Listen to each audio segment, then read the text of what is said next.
Hello. Well, we had people with us a minute ago, but they just disappeared because of food or whatever. But yeah, that's not stopping us from starting and reading and whatnot, right? Yeah. Yeah. Just let me check a couple things here. I hope that music audio is good. I can probably turn up my mic. Yeah, because it was quiet. Let's see. Negative 5 decibels should be good, right? Yeah. Yeah. Oh shit, there are two mics. We can just turn that one off.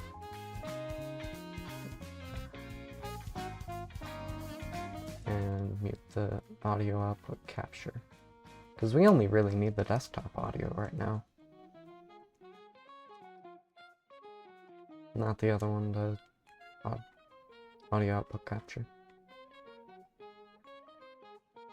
Chat box? Yeah, turn that on, why not?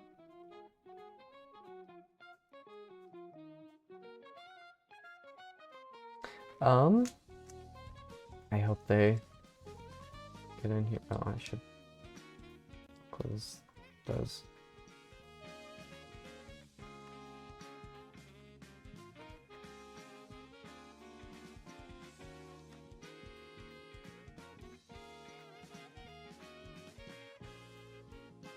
Okay.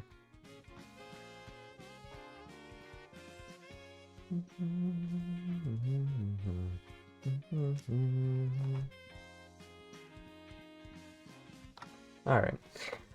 So, we left off on Chapter 13, Final Boss Battle. It's MK's hideous ultimate form, Demon Head Mobster Kingpin. Next. The fan islands disperse. Yes, fashion a more fitting hat from your old hat. You flip your reversible hat inside out to produce the Admiral's hat. The nautical prowess multiplies by a factor of 10. You make sure to restow the precious candy corn inside it. Next. You briefly pose as a team because shit seriously just got real again. This iron-faced thug has kept you under his thumb long enough. It's time to take him out. You have a feeling you'll need help from as many allies as you can get for this epic struggle. FPI, bring Nerva's Broad to A-Stack.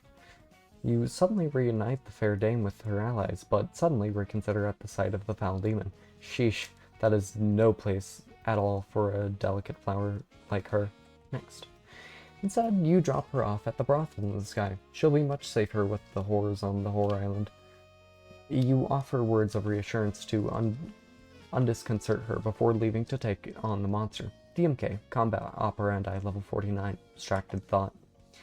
Part of your awareness detaches itself from the imaginary universe and returns to reality. Next. You are now free to move about in reality while your demonic self remains in the realm of imagination. MK, gather up all the ship portholes. You pry the port and starboard side ship portholes and from the walls. It seems their batteries are now fully charged and they may operate free from their outlets. PI, defeat death already. You're working on it. Death chases you through the particularly complete labyrinthine pseudo-cube diametric. He urges you to pull over with his bullhorn scythe. This is incredibly serious business. Next. You head bump a pseudo-cube item block. Tetris blocks and Mario reference, and I think a go-kart game. Next. Or like Grand Theft Auto. That would make a bit more sense. 80. Establish superiority by punching nearest Cubert in snout. The Cuberts are enamored of your rowdy, no-nonsense brand of ruffianism. Your superiority has been clearly established. Qhurst appears to be especially smitten. FPI, go back to A-Stack. You sense your allies are in need. AS, fire warning shots off the port bow.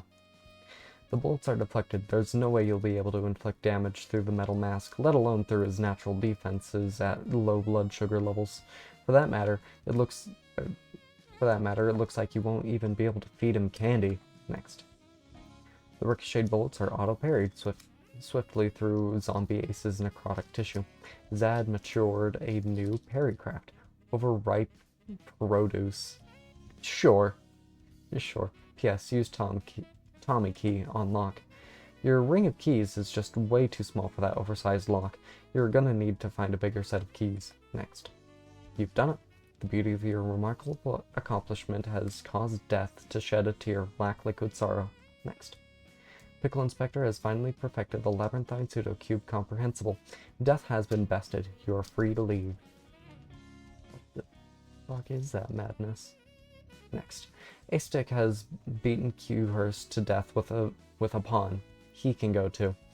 PI plus 80. Return to land of the living. You breathe a sigh of relief. You were afraid you might have missed something out of the ordinary while you were gone. MK, dump portholes through jacuzzi. Into the bubbling portal they all go, all but one. Next. DMK seizes them telekinetically. MK, grab the cinder blocks. Before you throw the last one in, you pick up the cinder blocks from the base of your port and throw them through the final porthole. You were tired of stubbing your toe on them anyway. Finally, you toss the last porthole in the jacuzzi. Next. Oh.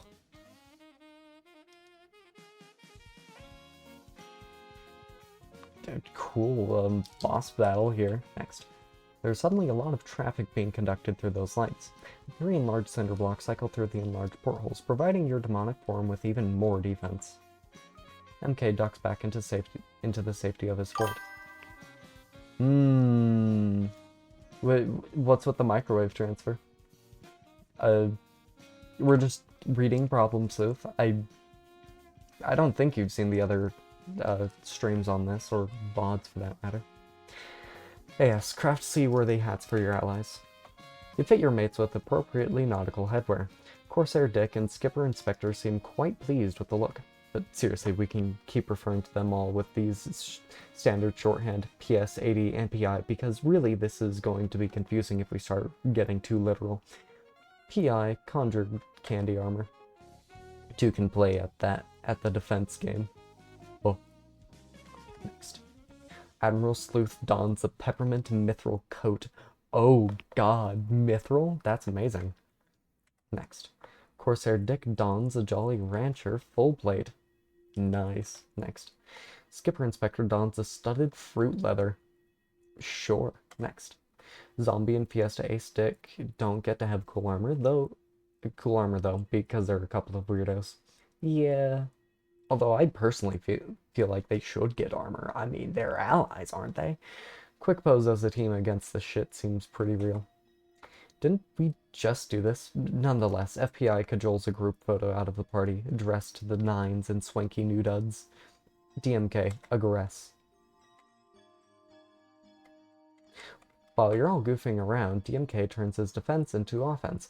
PS absorbs a cinder block's brunt entirely. Your armor's triacle Aegis gauge takes a hit, but you're otherwise undamaged. Looks like the candy coat is doing the trick. Next. Communal forces cause you to stop being knocked out cold. Candy Mecha, join the battle already. The brainless war machine blasts off to adventure, or at least its detachable hull segment does, leaving the legs behind. AS Sepulchritude. No, you fool. Don't you realize if you initiate that attack, it'll be the last thing you do? Fiesta smacks some sense into you. HD, flip switch. You wonder what that switch does. You give it a curious flip. It doesn't appear to have done anything. Next. The power in the room is cut off. The jacuzzi stops bubbling. Next. The large porthole closes. AS, take charge as leader. Demand weapons. It's time to quit the harebrained antics and rally your troops around an actual battle plan. You ask all of them to hand over their weapons. You tell FAD to hang on. You tell FAD to hang on to his machine gun, since you really just need need the one. You ask the idiot zombie to pony up his though.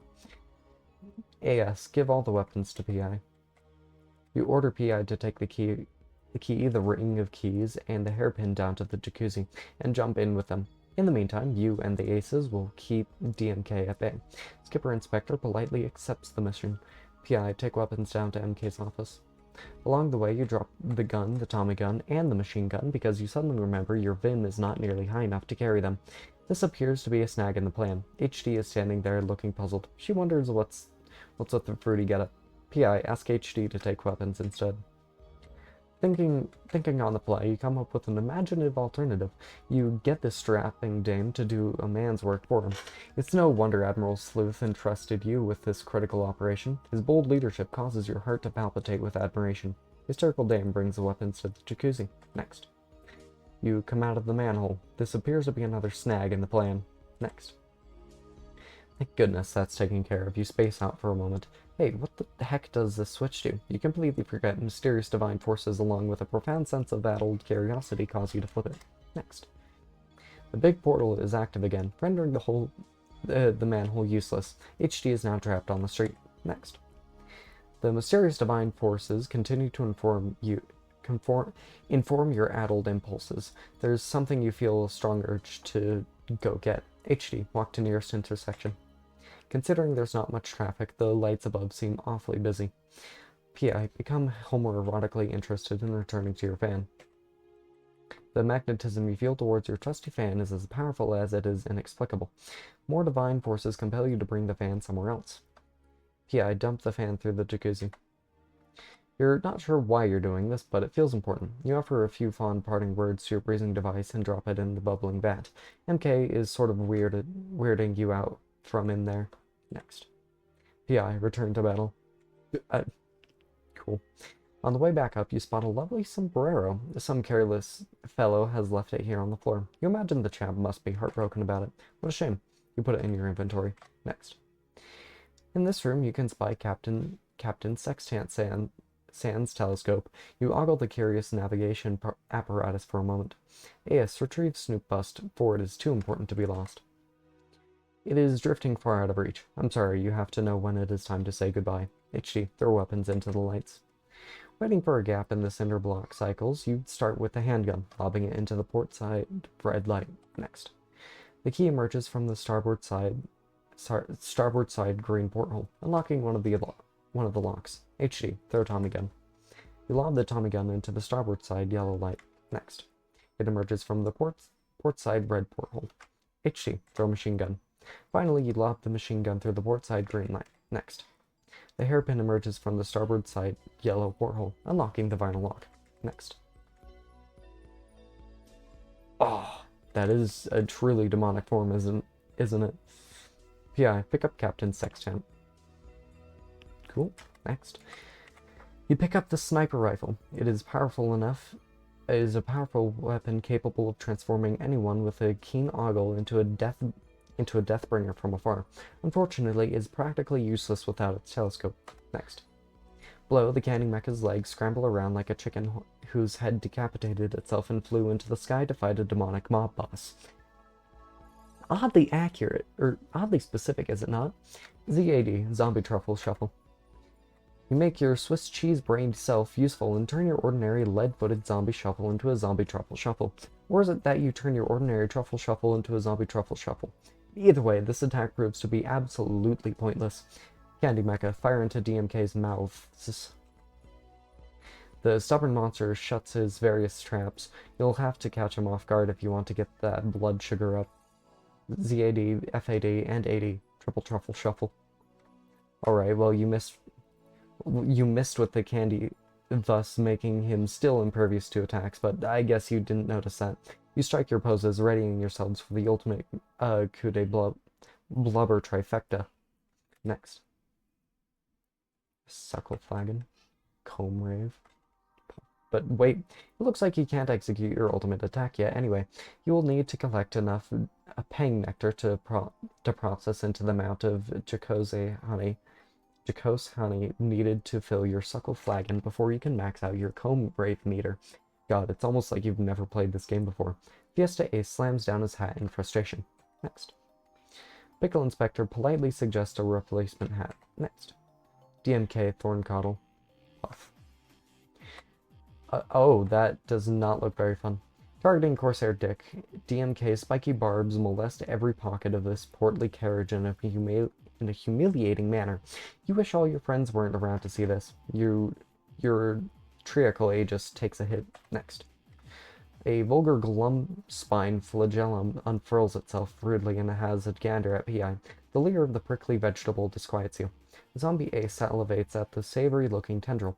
You wonder what sorts of nectars it harbors. Next. Whee! In a flailing panic, the mecha's legs blast off. It accidentally dropped the fan down to Horror Island. All the horrors scattered for cover. You'd probably better get out of the way too. Next. Okay, now what the hell do you do? Well, you mull it over. A cheese truck passes by. You see something peculiar inside its rear cabin, illuminated by a strange light. You wonder where the truck is going. HD, hail a cab and follow the cheese truck. You whistle down a cabbie and flip him a spondalook. You tell him there's more where that came from if he keeps the heat on that cheese truck. Next. The truck passes through the city's square shoulder tolls, where a stiff dairy tax is levied on local distributors. You cannot pass through the booth because your vehicle is improperly shaped. You catch a glimpse into the illuminated rear cabin opening. There appears to be a mustachioed man sitting there patiently. You wonder what the heck is going on here. HD, pursue on foot. Ask toll operator for directions. Downtown districts. Boulanger District, Beanapole Alley, Fromagerie District, Square Shoulder Tolls, you are here, Boucher District, Jack Squat Underpass, Gutter Pipe Projects. The toll booth operator hands you a map of the downtown districts. Part of the map has been circled. NB, get the hell out of the fan's way. You avoid the enormous fan in the nick of time. Next. You enter the sleazy brothel. The decor seems unusual, lavish, and seductive, yet festooned with gorgeous cultural wall paintings. Is this a bordello matron's lair, or that of a sort of artisan? This is kind of confusing. You wonder where the madame is. Next. The fan plug crashes through the ceiling. NB, ride the plug like a mechanical bull. Wow, what a fucking waste of... Actually, this is a lot of fun. Z80, sample DMK's tentacle with a nice bottle of Merlot. You dine on the sumptuous creeper with a gluttonous abandon, releasing a steady flow of thick pang nectar. FPI's suggestion for a nice wine to complement the meal goes boorishly disregarded. Aw. Unfortunate. Next. DMK smarts from the voracious nibbling, leaving his mouths vulnerable to a sugar salvo. The candy mecha seizes the opportunity. The glum spine flagellum retreats into its thorny bramble. DMK's blood sugar elevates. Next.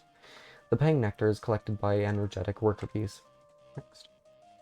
They busily set to work building the impetus tomb to transmute the bitter nectar into a sweet, jocose honey. Recently collected nectar is stored between the walls of the newly erected Sierpinski cells. They labor under the instruction of their chief architect. NB, plug fan into enormous outlet.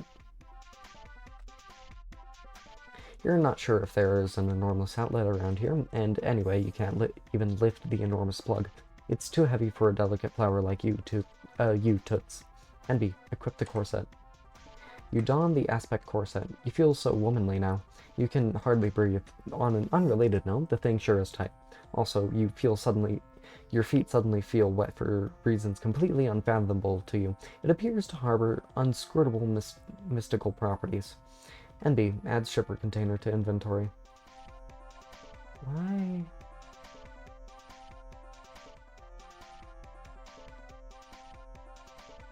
Oh. Because that's not a rug, it's painted on. I think. You equip the stripper. NB, go through eye door. In this room, three curtain 3 curtain doors of varying shapes await. This is where the performers enter, whatever the heck that means. HD, pursue cheese truck to gutter pipe projects. The cheese truck has eluded you, but you follow the map to the gutter pipe projects, which was just a few blocks away. AH, unmute Professor B. He's been silent long enough. It's about time, friend. Once we have completed building your impetus comb and all of the Jocose honey has ripened and is sweet as can be, that is when the fun begins. Next. We then bring it to the Tecton hive to dispense the honey. We will place the comb in a slot available depending on its size. The next comb we build after that will be a notch bigger. Each time we put a comb in the hive, the honey will fill your suckle receptacle, and you will get to use a comb rave, a very powerful attack. The bigger the comb, the richer the honey, and the more devastating the rave. As long as you keep providing the nectar, we'll keep building bigger and bigger combs until the 8th comb is complete. That will be 1 honey of a rave. I'm a bee. Yes, you are. You definitely are. Next. Lazy Susan of Endowment. When tapping the Tecton hive, all you have to do is rotate the Lazy Susan of Endowment to choose which suckle receptacle the honey will drop into. The corresponding character is then able to perform his or her comb rave. Each character has a unique rave and a different one for each power level, so choose wisely. HD, climb ladder and look into pipe. Curiosity gets the best of you as you decide you must sleuth this contraption. You poke your fair features into the pipe. It is dark and damp. There is a distant sound of a whirring mechanical device. Next. You slip and fall. NB. Enter far right room. That doesn't sound like a good idea to you, since you are improperly shaped. It's probably impossible, or at least highly inappropriate. NB. Take off all your clothes and enter far left door. You consider stripping before you enter, but there are no murals around to apply the stripper to. You decide to forget it and just enter the tall private booth. Next. There's a tall window in the booth. On the other side is your spectator, a mannerly highbrow. He seems to have been waiting here patiently for a while. There does not appear to be any glass in the window. On the other side, a coin-operated meter ticks down. The highbrow has likely supplied it with the spondilic for his viewing pleasure. There is a lovely mural on the wall beside you. Next. The gutter pipe projects you through the motion picture projector, which is currently showing a burlesque flapper act in an empty theater. However, the lens is focused such that the image projects very small on the screen. It needs to be adjusted if the patrons want to get an eyeful. If all those smooth alabaster gams. Mute B again. Gonna ask me again about muting pro tips. Okay, next. It looks like DMK's blood sugar is gradually decreasing through some sort of diabolical regenerative ability. Son of a bitch! AS, digress. You clearly have no time to lose. You order Team Sleuth to stop mincing around with bees and wine and shit and get busy aggressing his thorny ass. Except you realize you don't actually have any weapons. You use them all to unlock his armor.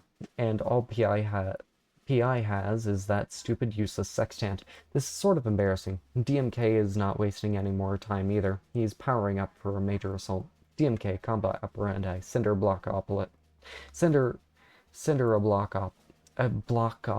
Blockalypse. Bleh. Next. Oh.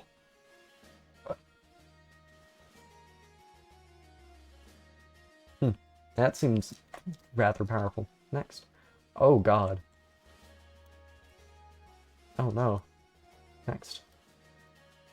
Ooh, that really took a beating on all of you, didn't it? Next. Fiesta Ace loses a couple of beans from his Frijole Aegis. He's got about 1 million more, making him practically indestructible. Nevertheless, he prefers to distance himself from the needlessly ethnic defensive modality. Next. Zombie Ace simply auto-parries the attack, maturing a new parry craft. Bruised fruit, half price. Next. The candy mecha has been destroyed. Oh no! DMK, level 10. Thorncoddle, apeshit, bramblefuck. Before you have a chance to do anything, DMK uncorks another doozy of an attack. Shameless at Flagella wiggle about, molesting everything in sight. Next. Your triacal aegises have already been depleted to a near critical level. Who'd have thought the final boss would be such a pain in the ass? NB, you stripper on Mural. The man has levied good money to watch you strip, and you're not one to disappoint. Next. It's getting a little steamy in here. The highbrow's monocle fogs up. Monocle? Not a monocle? NB, splash a little on wall. Oh god. Next. The highbrow is quite pleased. HD, enter a mouse hole, given your small height attribute. This seems like the only feasible exit, all dimensional parameters considered. NB, strip rest of mural. You prepare to douse the entire wall with the stripper. Next. You incinerate the painting with the flamethrower. Oh, I wasn't expecting the stripper to be a weapon, but I guess it is. Next. Nice. Yeah, you just got set ablaze. Next. The coin-operated timer runs out. The peep show is over. The mannerly highbrow having received his money's worth, the tall window switches to a different view. HD, go in. You enter the studio of Madame Mural, the brothel's matron artisan. Above is an outlet which might be useful for plugging something into, as long as the plug is the right size, and the outlet is supplied with power. HD, climb ladder, equip corset. The Madame doesn't seem to have noticed you, so you climb the ladder. You don the scale bodice. You've never felt so shapely.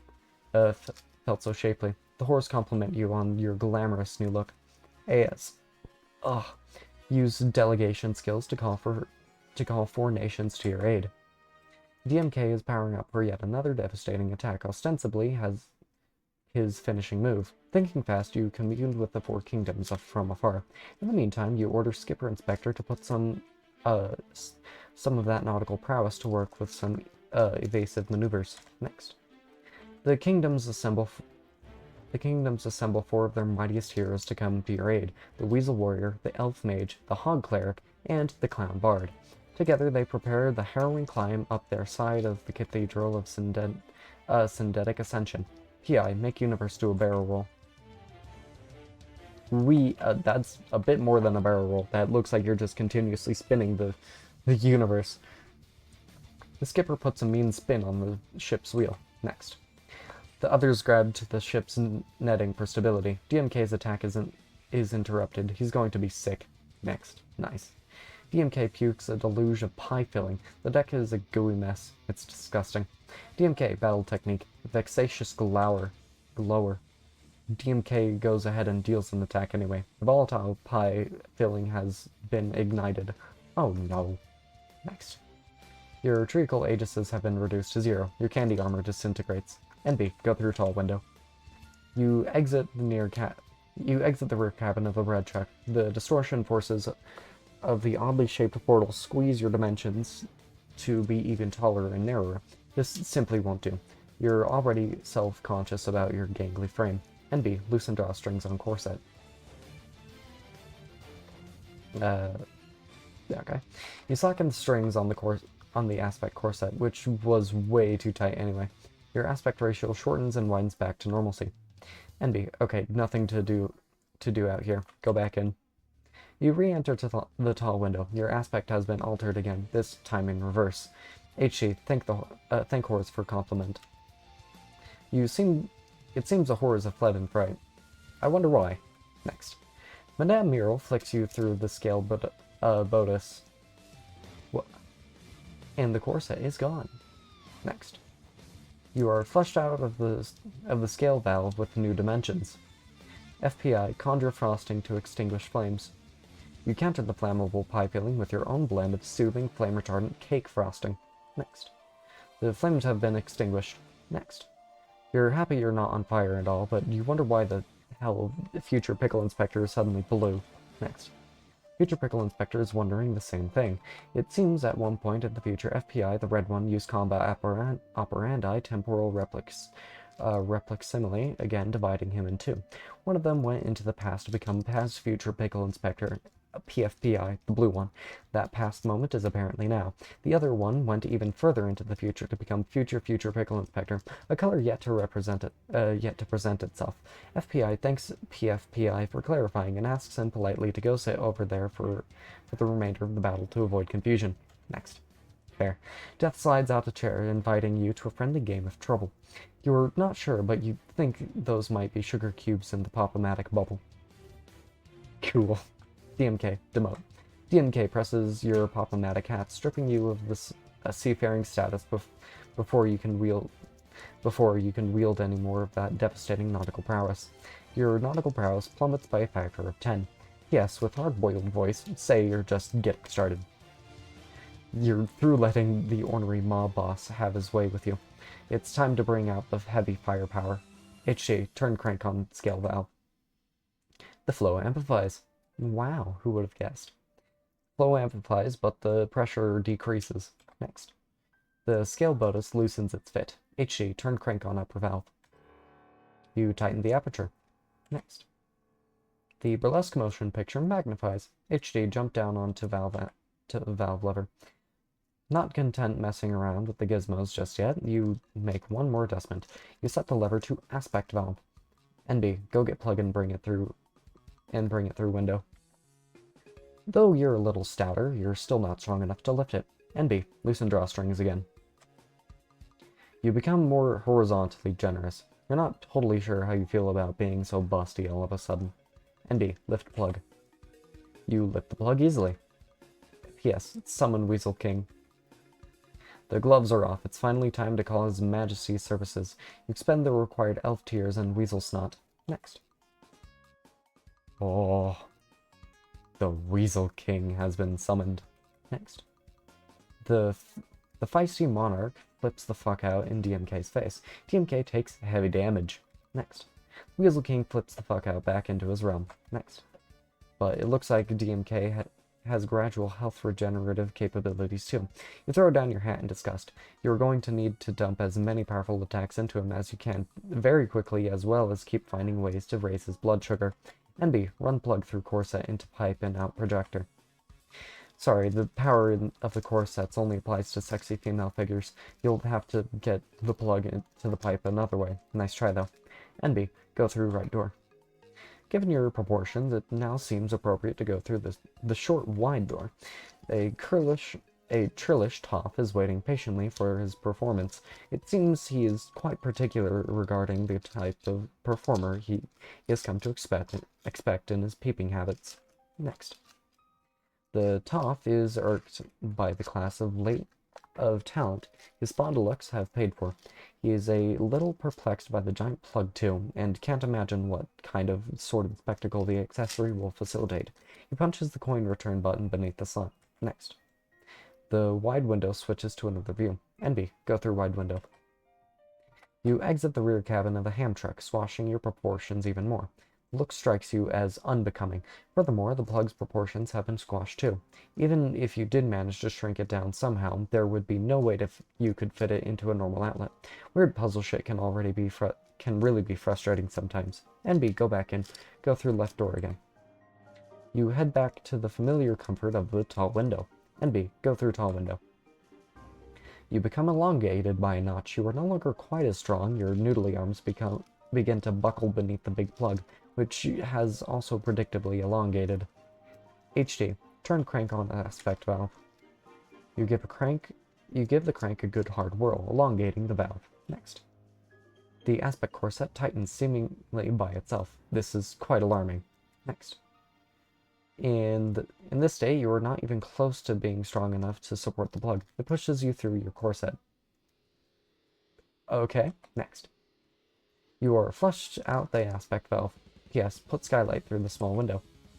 Surveying what you have in your inventory, you put it to use. You remember one of the aces has a small window, and you have the skylight with the battery pack. The windows become knotted in each other to the extent your strength will allow. The windows become I already read that. You will need to find a way to apply a lot more pressure to achieve the undesirable reaction. FPI, conjure jawbreaker bomb. Oh! Sure, I guess that works. You wrap a hard candy shell around the windows to create the Jawbreaker Skylight Bomb. Only the most powerful jaws will penetrate the shell. I wonder where that's gonna go. P.S. Lob into DMK's mouth. Fiesta A stomps tender flagella while you hurl the potent orb. Next. Stunned, DMK chomps down hard. Oh god. Aw, B is sad. Next.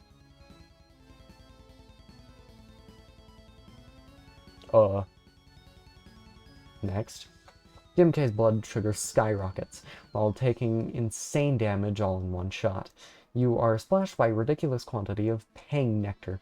Worker B soon arrived to carry it away. NB plus NB HD, go down projector pipe. Both of you are easily small or narrow enough to fit into the small aperture. Next. You are projected into the room at a normal scale. NB HD, go downstairs through I door. These are the customers' entrances for the private booths. All of these doors are locked, occupied by various distinguished gentlemen. There are switches on the ceiling. Only someone with the extraordinary tallness attribute can operate them. I wonder who. NB, examine middle switch. There is something odd about this switch. It is the only one of the three switch to rear instead of front. Next. Cutscene. Meanwhile, in the middle booth, a dapper swain enjoys the view from his window. The road brushes away from him, producing the very convincing illusion that he is riding in the back of some sort of vehicle. He is having the time of his life. NB, flip switch. You flip it to front. Next. The swain's view is switched to a small, dark interior filled with crates of what appears to be cheese. At the end of the cabin is a small door marked driver's hatch. The swain finds this development most unwelcome. Swain, insert coins into coin slot. Growing impatient, the swain levies a few copper spondylux to pay for a better show. The view of the window switches. He sits back and waits for his entertainment to begin. NB, go back and put on your corset. Your work in there is clearly done, so you leave. You put on your aspect corset and nudge your proportions back to normal. HD, enter Studio. The Madame is enraged to see you have returned. She thinks as long as you are so intent on being here, she might as well put you to work. Next. She equips you with the scale bonus, shoves you through the lobby door, and locks it behind you. It's high time you get some mileage out of those gams and earned your keep around here, dollface. P.S. Gambit schema. Candy corn vampire. Spooky gambit aethers envelop you. You feel a powerful transformation taking place. But wait, next. It seems you have not carved a schema pumpkin, and thus cannot employ your gambit schema. In fact, you don't think you have a schema pumpkin. You are quite sure there are no schema pumpkins lying around, and probably never will be. Check progress on Tecton Hive. It looks like the bees have collected enough pang nectar to complete the impectus comb rich with dripping Jacose honey. Let me... no.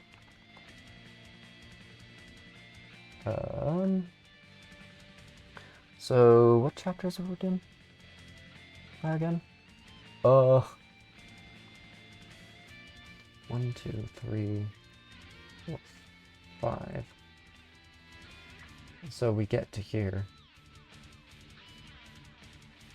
Okay. Nope.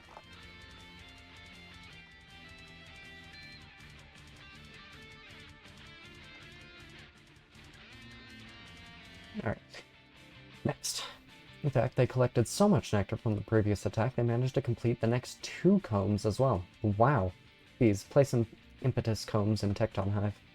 The combs are fitted in the appropriate slots and the honey begins to flow. Fill a stick suckle receptacle. Suckle flagon. Comb rave. You spin the Lazy Susan of endowment to fill the suckle flagon. 80's comb rave meter maxes out. Fill Fiesta A stick suckle receptacle. You fill the suckle cruet. FAD's comb rave meter maxes out.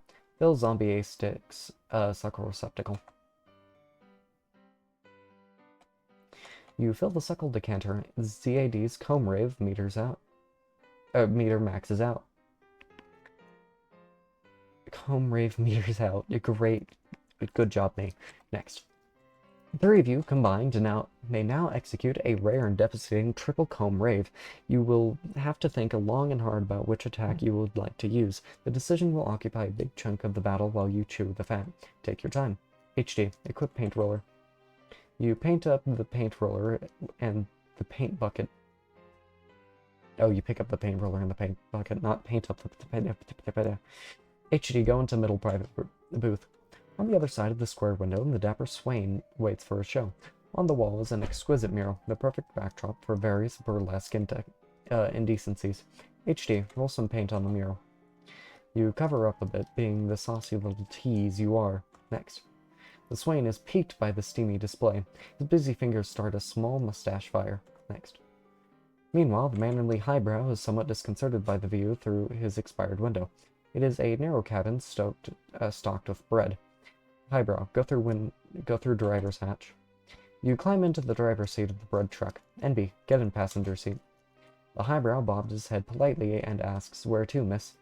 FPI, contra candy telescope for a sniper rifle. Sniper rifle. It looks delicious, but is completely non-functional. Despite your most concentrated auto, you can't see through it at all. What a useless piece of shit. PI, throw it away. You toss it overboard. That could have been used to up his blood sugar. It bounces off a random truck driving by and into a traffic light. Next. Oh. I guess that works. The huge candy scope takes DMK by surprise, directly into the mouth. His blood sugar reaches a critical limit. It is time to strike while the iron is diabetic. Comb rave, triple truffle shuffle.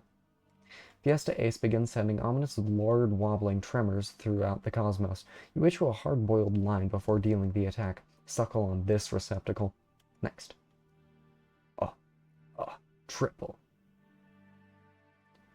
Truffle. Shuffle. Nice. Next. Scuffle. Oh my god. Whoa. Much more powerful than last time. What is happening? Okay, I guess. Next. The blubbery onslaught has easily wiped out the remainder of DMK's health meter. The critically wounded boss descends. Next. DMK's nether regional vulnerable blooms briefly, exposing his weak spot. P.S. Sepulchritude? 1,000 voices from afar seems to ring in your mind. They chime in unison the name of your ultimate attack. Yes! Yes! Now seems like the perfect time for it. Next. Nope, you're still jumping the gun. In spite of your penchant for self-destruction, you still just don't have the offensive gravitas for that attack. You will need a level 8 impetus comb filled before you can rain that awful shitstorm down on everyone. Didn't I mention? I'm almost positive I did. PI, no-scope DMK's weak spot with sniper rifle. You just don't have the right angle on the vulnerable from the deck. Besides, your meager bullets from the sniper rifle probably wouldn't do much damage to such a hardy foe. The key to making the weapon useful must be the telescope. You just don't see any alternative. Swap hats with DMK. This idea is just utterly ridiculous on its face. Nevertheless, while everyone else is distracted with doing things that actually make sense, A-Stick seizes the opportunity. All he can really manage to do is climb on top of the stunned DMK's hat and look foolish. FAD, throw crate at DMK. With your awesome Latin Vim, you hoist the enormous crate easily. You take aim at the vulnerable, but again, you have a tricky angle on it. You throw it anyway. Next. The crate sails past the weak spot, missing completely. PI, turn wheel 180 degrees. With a steady hand gained from minutes of experience as the ship's courageous skipper, you flip the universe. Next. The rest of the sleuth crew grabs hold of the netting. A-Stick takes up secure purchase of DMK's hat. Next. The crate comes back down and clocks the weak spot for massive damage. Next. The blow has depleted DMK's supply of salubrity frankincense. His supplies of spunk mirth and pep gold each remain. The vulnerable begins to close back up. Next. The bulb closes and DMK reascends/descends, depending on whether you flip the universe right side up yet, which I guess you have. Next. DMK rotates his head to exhibit a fresh face, complete with not one, but two fully replenished health meters. You consider his rejuvenation to be highly predictable, since, let's face it, there are just so many cool attacks you haven't gotten around to using yet. DMK, level 1000, running numbers, roll for dexterosity. Oh, come on. Oh, cubes. You roll 1000 loaded sugar cube dice to improve your fortune. They all come up in your favor.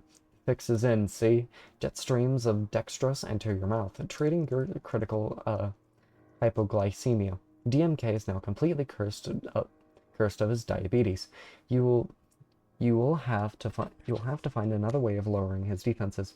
You'll have to worry about your own defenses too, for that matter. He is gearing up for another round of attacks. P.S. Ask FPI to conjure a schema pumpkin. He is about to comply, but you tell him not to bother, considering one is available for a brief window of time at the strike of midnight on Halloween, 10/31/08, and also considering what a schema pumpkin has clearly been in plain view this whole time, and always has been. Stupid. P.S. Wonder what happened to the 4 warriors. Meanwhile, on level 794 of the Tower of Syndetic Ascension, next, the 4 warriors valiantly melee their way through repulsive foes and onward to the top of the tower. They only have several thousand more levels to conquer. Yes, what pumpkin? Gambit schema can't cure a vampire. This fucking pumpkin. Chapter 16. Using one of your trusty knives, you carve your favorite spook schema into your pumpkin. Terrifying gambit aethers flow from the supernatural gourd and permeate your artifice ambient. You undergo an incredible transformation. Next.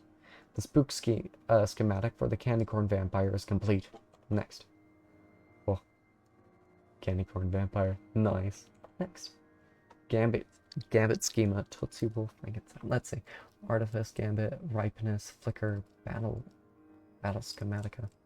Speed, Strength, Defense. All the speed.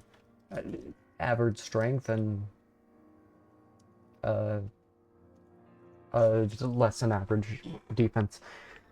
Tootsie Roll Frankenstein. On the other part of the same pumpkin, you carve the spook schematic for the Tootsie Roll Frankenstein. Next. Oh. Oh, that's cool. Alright, next. Gambit, Schema, Artifice Gambit, Ripeness, Flicker, Battle Schematic, all the damage. Average defense, absolutely no speed whatsoever. Anyway, Gambit Schema, Gummy Worm Zombie.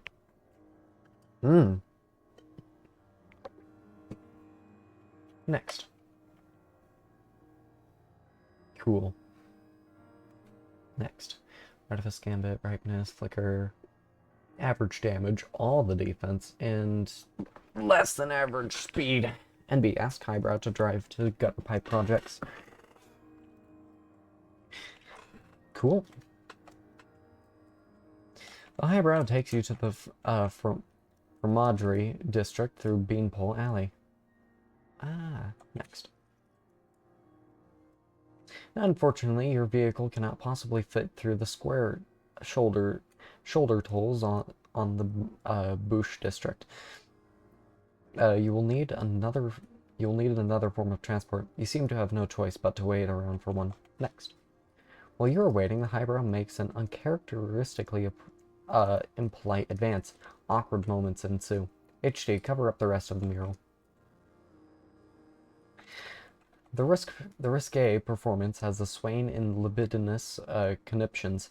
He busies both ends of his twizzle-blackened mustache. Luckily, he had the foresight to violate brothel policy and disable the booth's smoke detector, as many savvy oglers in his establishment are keen to do. Next. But wait, it looks like the nostrils of the bowl in the mural are actually a pair of electrical outlets. Are you sure it's wise to paint over those? I don't know. HD, yeah, paint over those too. You zap the mural and the outlet with your stun gun. Ugh. Ugh. That doesn't seem like a good thing. Like, not at all. Next. Oh. Oh no, you had to electrocute by him. Next. The outlets are fried. The Windows coin-op device shorts out. Pose as a team cause shit, cause shit is more real than ever. You copy and paste your previous poses into the new document in a lazy yet very hard-boiled manner, and rapidly animate between the background colors. You're quite sure that shit has never been this real, and probably never will be again. Next. Fiesta A-Stick thinks his Halloween costume is some seriously ridiculous bullshit. He decides to go downstairs and mess up MK's fort. He's not sure why no one ever thought to do that. Next.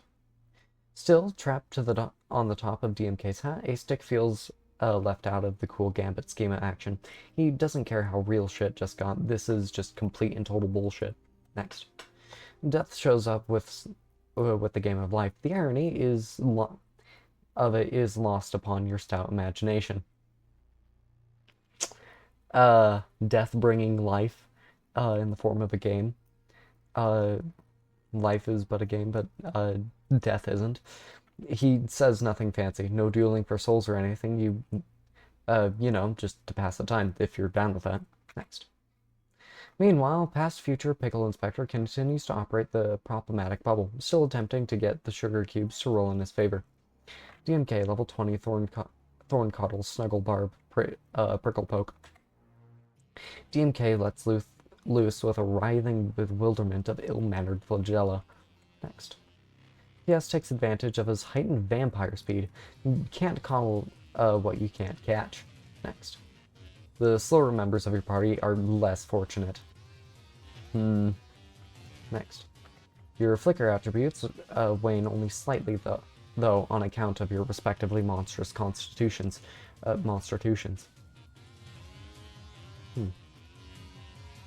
Artifice Ambient, you're probably not in the best situation right now. All three of your ripeness attributes decrement by the same degree, as your schema pumpkin gradually becomes a little less fresh with each passing minute. When either of these two attributes reaches 0, your Gambit schema upgrade will expire. GPI fondly regard crenellation. It's quite exquisite. You fondly regard it for hours. P.S. Summon Mo. You call forth the blistering white-hot fury that is Mo. Who is Mo? I draw animate. Thanks for looking. Okay. Probably from something that artist has made. Next. Yes. On Summon Mo. You summon Mo. Mo will be absolutely no use to you in this battle whatsoever. Recap, please? While A-Stick sets up the rather complicated board game, Death clicks his ballpoint scythe and jots down a few notes in his tome of Wayfaring Souls. He documents a tale of 3 detectives trapped in their offices in the due course of time. They escaped from their offices only to discover they were only trapped in what could loosely be considered a larger office building, held hostage by an unscrupulous mob boss named Mobster Kingpin. MK wets his bill in just about everything: liquor, bootlegging, laundering, embezzling, treasure concealing in stone busts, prostitution outfits orchestrated by his madame accomplice, along with sinister urban mural rackets. Additionally, MK guards the megaton queue required by the sleuths to exit to the real city streets, which are in dire need of their sleuthing services. The detectives were able to escape their offices by accomplishing various feats both inside their offices and on the imaginary city streets. A realm accessible in ways twofold, through A, electrically powered window portals, and B, alcohol-fueled spells of imagination from within the safety of a small fort. The detective additionally advanced their situation by forming alliances with various kingdoms residing on the flip side of the imaginary universe. Problem Sleuth befriended elves, Pickle Inspector befriended weasels, A-Stick befriended hogs, and unfortunately, Mobster Kingpin made an ally as well in clowns. Each aided his ally in its struggle against its warring party and received boons for their efforts. Eventually, Problem Sleuth used his heightened diplomatic abilities to resolve all disputes among the kingdoms, thus winning him favor with the Weasel King. Through the boons of their respective efforts, the sleuths gained a mysterious form of cognizance regarding their female alter egos.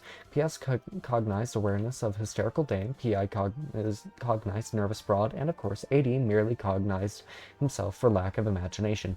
These ladies were revealed to be trapped in a dollhouse in MK's office, a room which he himself has proven to be trapped in as well, only freeing himself upon receiving his boon from the clowns. The females had to overcome their prison as well as their diminutive sizes by accomplishing various feats within their rooms, utilizing size alteration portals to and from the imaginary universe involving a music box, a storefront, a mirror, a manhole, and a jacuzzi. Meanwhile, the sleuths engaged in battle with various demons in the imaginary universe, gradually increasing their skill levels and adding their repertoires of battle techniques and combat operandi. At one point, a stick brewed a batch of candy corn liquor. The resulting explosion from the volatile concoction is ultimately what freed them from their offices. For him, by blowing a hole in his front wall. For PS, by triggering an event which caused the oboe to be dislodged from the back doors. Later, Pickle Inspector drank the candy corn liquor to max out his imagination gauge, giving him tremendous powers in the imaginary universe. His powers led to these consequences. A. Splitting himself into 8 clones. One of these clones turned into a monster which killed most of the clones and then was shot by one which summoned a candy corn mecha, and later killed by the female AD in the dollhouse, one rising into the sky and becoming God-ahead Pickle Inspector, one using abstracted thought following the real PI to function in reality while the imaginary ones remain. The final remaining one using temporal replic simile, splitting himself into 2, one disappearing into the past, PPI, and the other into the future, FPI. Also, meanwhile, A-Stick, the original one, found the control room containing a complicated puzzle and a code machine. First, he tried jumping out of his sideways window, fell through the imaginary universe sideways, and died.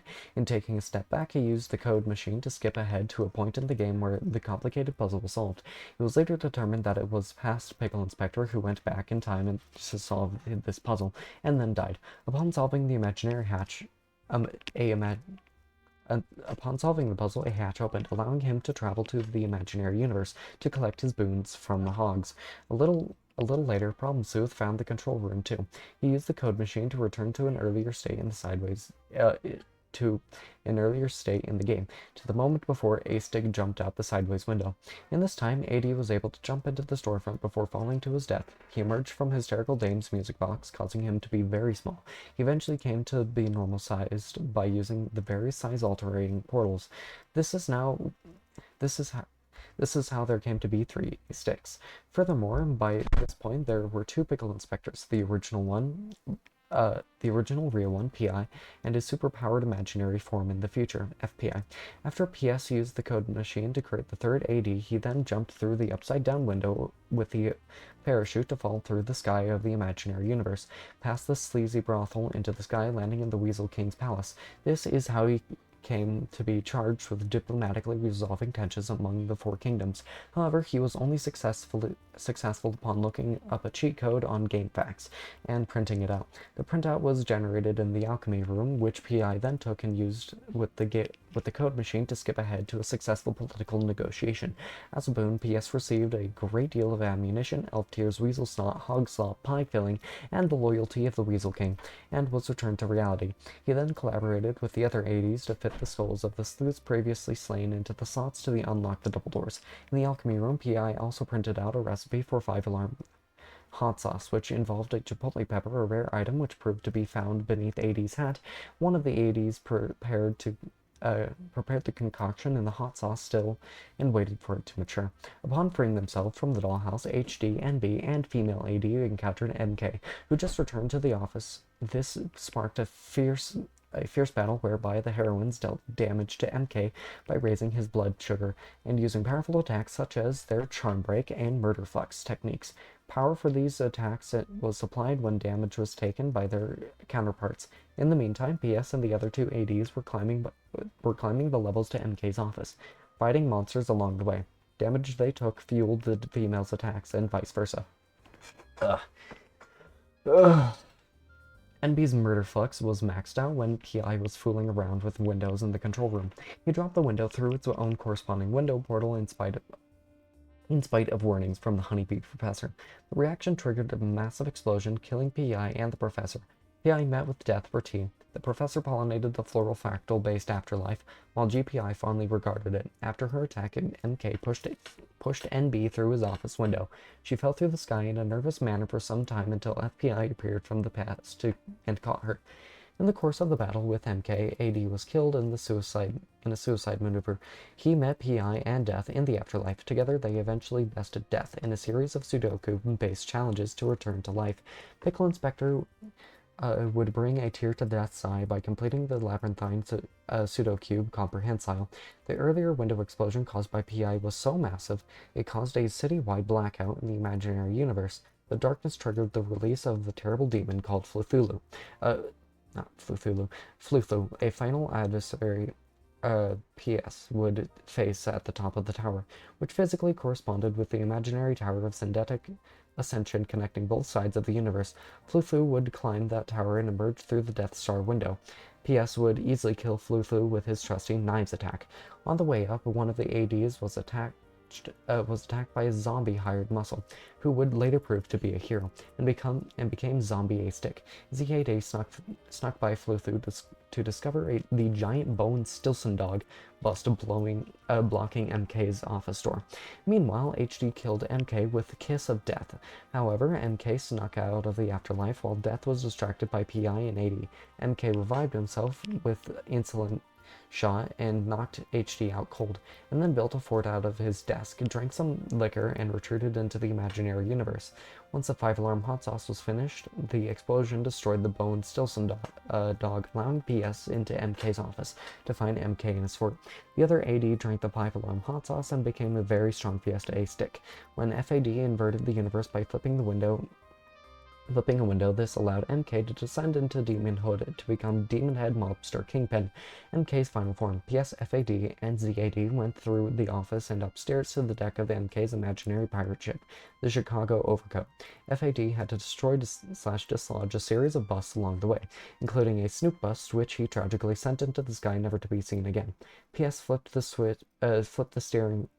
ship's steering wheel to invert the universe again to begin waging battle. PI and AD, having bested Death, returned to the ship. FPI conjured candy armor for the party, which was quickly negated by DMK's powerful attacks. The Sleuth party encountered with a series of their own attacks, raising DMK's blood sugar and dealing damage by summoning the Weasel King, conjuring a Jawbreaker Skylight Bomb, and invoking a Comb Rave to execute a ridiculously powerful triple truffle shuffle. DMK's first phase was defeated, only to reveal DMK's second phase with 2 fully revived health meters. To counter this, the Sleuth party invoked their Gambit schema to enhance their offensive and defensive attributes. Meanwhile, HD and Envy find themselves trapped in the sleazy brothel in the sky, where they pursue a mission to best Madame Muriel, MK's female counterpart and brothel matron, and plug in a giant fan for some reason. Also, while DMK's weak spot was exposed, AD foolishly got on top of DMK's hat. The AD who was at one point the female AD, but now ironically functions as the normal AD. Death met him on top of the hat and then challenged him to a friendly game of life, which brings us to the present moment. It's all so simple, you wonder why you even bother to ask. Yeah, so simple, even though that took me like 5 minutes to read. I definitely need a drink of water after reading all of that. HD, go through window. You exit the rear cabin of the cheese truck, which is parked somewhere in the Boucher district. Swain, go through window. Cheese. You enter the rear cabin of the cheese truck and go through the driver's hatch. Hysterical Dame joins you. Where to, my lady? My good lady. HD to the Fromagère district. You back through the square shoulder tolls in reverse. It appears a driver for another local goods distributor is waiting for you. NB, loosen corset, load plug into cheese truck. You are going to need a starter build to lift the plug. The highbrow is about to invite you to a box social, but is somewhat derailed by your transformation. Next. The flustered highbrow loses purchase of his monocle. Next. You feed the plug through the truck's cabin/square window, but you can go no further. It seems there's not enough slack in the cord. The rest of it must be bunched up and stuck outside the brothel. HD, drive back to Boucher district. You tell the swain to step on it. The cord is dragged further, creating additional slack. Next. You thread the cord through the Ham Needle, one of the city's most famous landmarks. You pause nearby a ham truck. It appears some fellow is standing on top of its cabin, peering through his fancy opera binoculars. You get a better look at something astounding he may have seen in the sky. HD double back through the tolls. You head back to the Fromagere district. You think the court has now more than enough slack for the rest of its journey. NB, bring plug through wide window. You enter through the last booth and exit the cabin of the hand truck, flattening out the proportions of you and the plug. The plug has now returned to its original proportions. 80, begin playing life. Because there aren't nearly enough side plots going on, you think it's time you got started with this epic duel on top of a large hat. The game of life is set up. You and Death enter the game. Next. After divvying up your starting cash, you choose the appropriate game pieces. Alright. Next. Death uses his adding scythe to make careful calculations on how to utilize his funds. He considers a variety of college brochures to determine where he should begin his education. Life is very serious business, and Death doesn't take it lightly. Next. Stick grabs Death's cash and runs. Next. You and Death fit into the peg slots of your game pieces. Death is in hot pursuit, taking shots at you with his anti-tank rocket scythe. Alright, I wouldn't say anti-tank is entirely necessary, considering it's just a car, a low and wide one, but still a car nonetheless. This is extremely silly, but it is also incredibly serious business. I think I read that already. Oh well. FAD, ride MK's fort like a mechanical bull. Cool. Yeehaw! Oh shit. 4 heroes ascend to battle DMK. The gallant heroes, locked in epic battle, in epic combat with the vile demon lout, Oglog and Rubbit, prince of the Candy Bean Warlocks. They have reached level 33,333 of the tower, which means they are halfway to the top. Almost there. DMK Combat Operandi Clown Storm. The Clown Pontificate is summoned and wields as a legendary hamper of the Jaded Fools on Wii. Next. Oh god. Next. Oh god. Next. In spite of your tremendous vampire speed, you simply cannot avoid the savage volley of floppy shoes. No. Next. All 3 flicker attributes have been dampened. Ripeness depletes steadily regardless. Alright. Aside from Artifice Ambient, the ripeness attribute seems to be higher than the flicker attribute. Z80, clean the mess up. Zombie Ace takes care of all the torsos. He takes time to savor the sumptuous clown meat. What is this in reference to? Whistles the Starlight, Calliope by Andrew Hussey. What the fuck? PFPI, cheating game of trouble. After about 7 hours of horsing around with the loathsome problematic bubble, you were no closer to landing a favorable roll with those stupid sugar cubes. You look around to make absolutely certain Death is still away from the table. Next. You advance one of your pegs by 1 slot. Next. You are overwhelmed by feelings of guilt. You mature a new guilt tech, shame of 1,000 bedwetting children. Next. You put the piece back. 80, take money to racetrack, pet on ponies. You make a few sharp turns to ditch Death. You head straight for the track, ready to pony up the dough and put yourself on easy street for life. Next. You speed through the intersection and run over a pedestrian. No! Next. You cradle her in your arms. She is slipping away from you. You beseech GPI for mercy, pleading that he spare this beautiful woman from such a cruel fate. A voice nearby reminds you that you are pleading with the wrong entity. Yeah. Next. You desperately bargain with Death, challenging him to any game you can think of for the fair damsel's life. Clue, Connect 4, Uno, Battleship Sudoku. Well, okay, not Sudoku, but how about Snakes and Ladders? That's fun. Or what about Hungry Hungry Hippos? God, you love Hungry Hungry Hippos. Next. Death vanishes from the game. He has either been moved by your plea or has more important business to attend to elsewhere.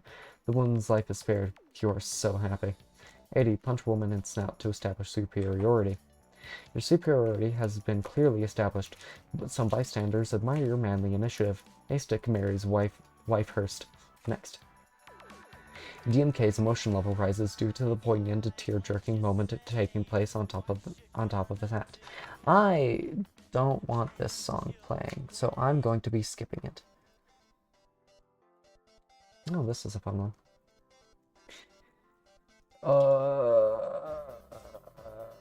Okay.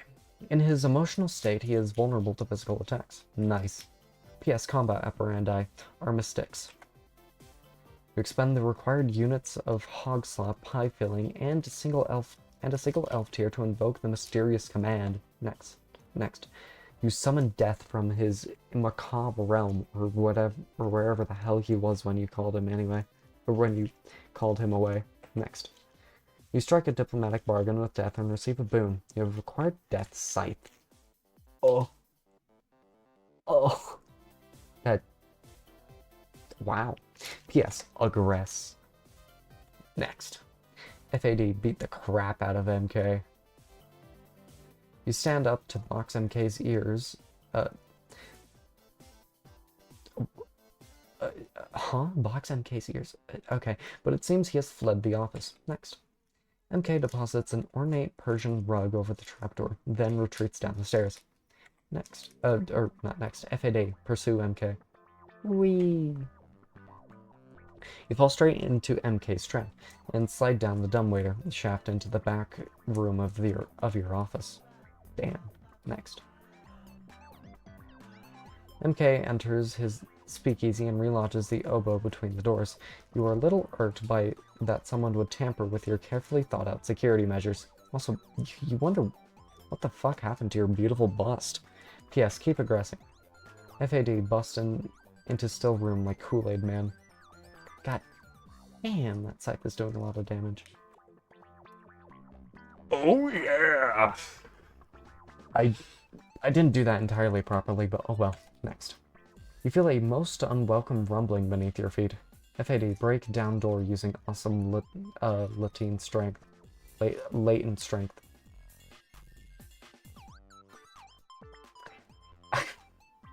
Oh well.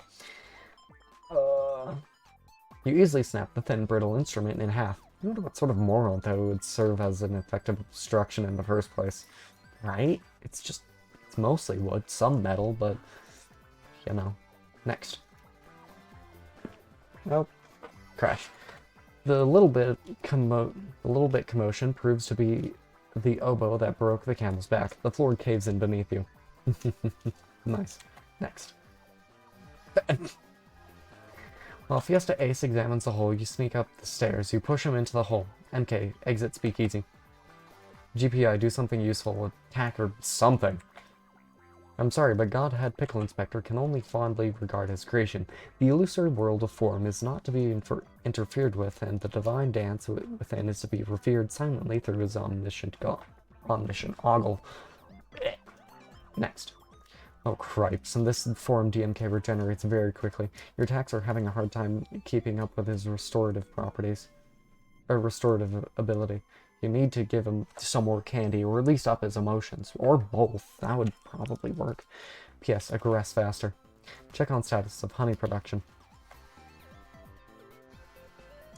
Pang nectar has been raining down steadily with every attack. Eager bees have been collecting it and applying it towards new impetus cubes. Combs. Cubes? It looks like 3 new combs are nearing completion. Yeah, stop standing around like an idiot and do something. You think it's finally time you put your gambit scheme as monstrous strength to use. Maybe if you throw a heavy object at him, yes, that huge anchor over there ought to do nicely.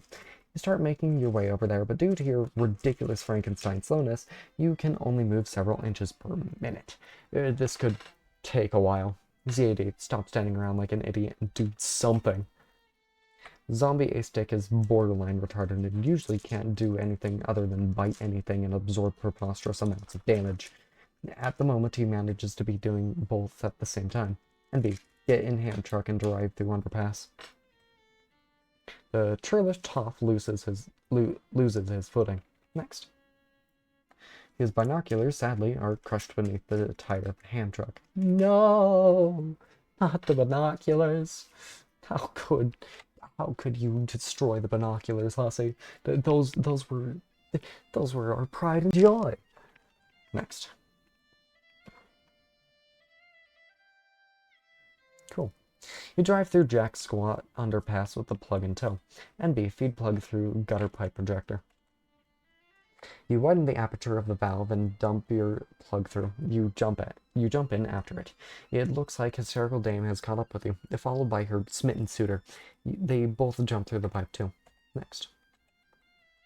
The extra slack from the plug's cord is tightened around the eye of the hand needle. Next. The plug is projected at high velocity into the moving picture screen, now at a reasonable scale. NB, HD, and the Swain are all projected as well. HD, loosen scale bonus. You loosen the drawstrings of your bonus to normalize your scale, but you overdo it a little. Just a little? That seems like more than just a little. Next. The Swain gets an ungentlemanly eyeful with his personal gawkular lens. His itchy twizzle fingers begin to twitch. Mobster Kingpin has exited the speakeasy, which apparently was a back room of a legitimate establishment operating as a front for his bootlegging outfit. There are just enough quality wares for purchase to be convincing to any nosy flatfoot, doffing his cap in your direction. Okay, exit legitimate establishment. You exit the shop to the south side of Whore Island. This is where all the playboys and tomcats dressed to the nines in their swankiest rags for a midnight hootenanny. The back door to your brothel is nearby. It's the entrance of choice for any discreet gentleman. Next. From this vantage, you can see the famous clock tower of Cartesian alignment. It is directly facing the Cathedral of Sydentic Ascension. Its face in precise alignment with the cathedral's eye. It approaches to strike midnight. FAD, pursue MK. You barge out of the establishment's door, but MK is nowhere to be found. It seems he has swapped hats with one of the gentlemen to throw you off the trail. AD, advance in life. Life is good. You make a killing with the bangtails of that at the track and roll your earnings into a lucrative empire of casinos, loan sharking, gin milling, and rum running, which is sort of silly because the game of life does not take place in the Prohibition era, but more of a generic modern suburban setting where alcohol is perfectly legal. Still, you stick with that, with what you know, and make sure your perfect life, and to make your perfect life complete, your beautiful wife has just given birth to Sunhurst, and to make you nudge him affectionately in the snout to establish paternity. Heroes advance in Cathedral. The party has reached level 66,665, one removed from the final floor. They are locked in a struggle with the foul giant Garngut, a blisteroid damned sentry of the pot-bellied exiles. Garngut has stomped the valiant weasel warrior to death. Oh, no, one of them is dead. Next.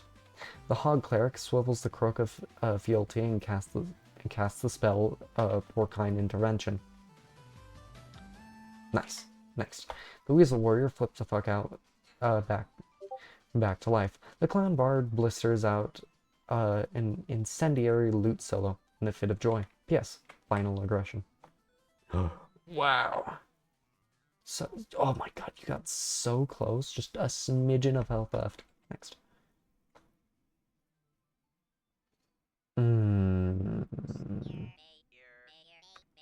Teaspoon scythe. Next. A atom bomb scythe. Oh god.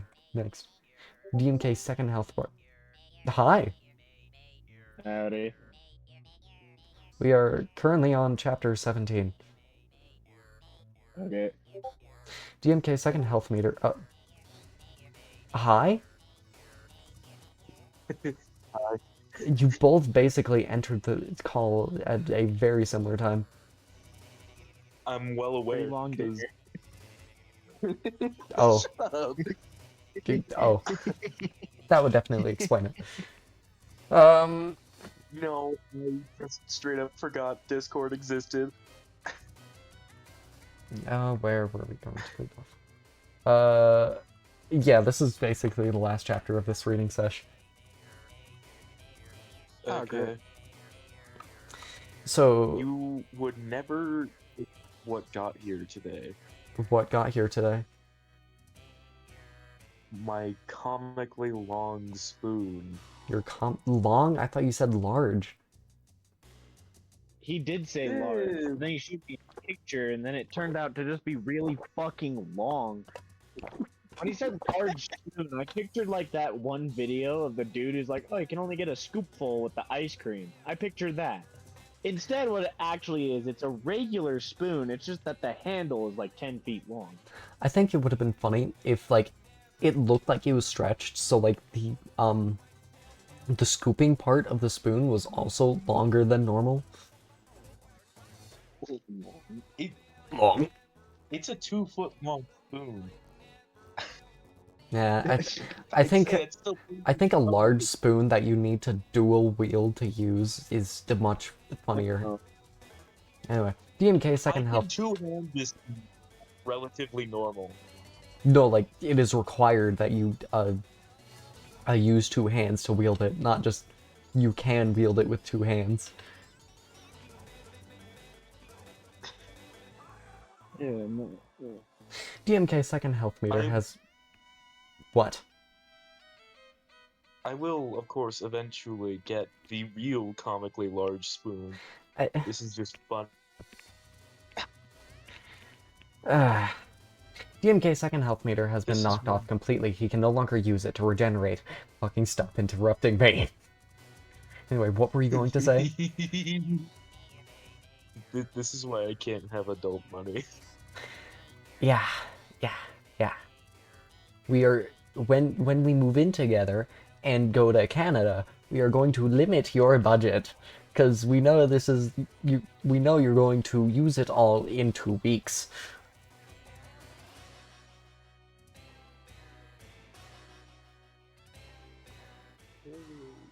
That was very quiet, by the way. Death mourn loss of Scythe. The loss of his beloved weapon has caused Death to shed another tear of black liquid sorrow. No. ZAD, push PI toward Anchor to hurry him along. Sorry, some things just can't be rushed. FAD, manhandle one of the gentlemen. You grab suspicious-looking gentleman by the collar and rough him up a bit. Wait, that is not Mobster Kingpin. You take the hat anyway because you lost yours somehow. You don't even remember what happened to it. Next. The giant dame above kindly points out MK from the lineup. MK, throw down your hat in disgust. No good stinking dames, you can't trust 'em, I tells ya. Next. MK takes his hat back and flees into the brothel. HD tightens strings on Bodus. You return to the normal scale. HD unplug projector and plug in fan. You couldn't possibly be that stupid, could you? NB, bring plug through mouse hole. You feed the plug through the hole and sneak by MM. The outlet is really high up. Only someone with a tremendous tallness attribute could reach it. I wonder who. NB, tighten corset like you've never tightened before. Yep, right there. That is, you yank the strings of your aspect corset as hard as you can. Your dimensions elongate considerably. You lift the plug to the outlet, even though you are weaker with these proportions. You have no problem lifting the plug because it is very light when it is small. Sort of like how an ant can lift 50 times its own weight due to its scale. That is yeah, the reason why ants can lift so much times their own body weight is because of the fact that they are small, and that fact also goes for many other bugs, not to the same degree, of course, but because different bugs have different strengths and things. I think I need you to explain to the fact how being small makes it so you can lift more. That doesn't make sense. What are you talking about? Okay, so if you were to have it, if you were, say, 1 gram, and you multiplied that by 50, then you would have 50 grams. However, if you were to multiply 50 by 50, then you would have 2,500 grams.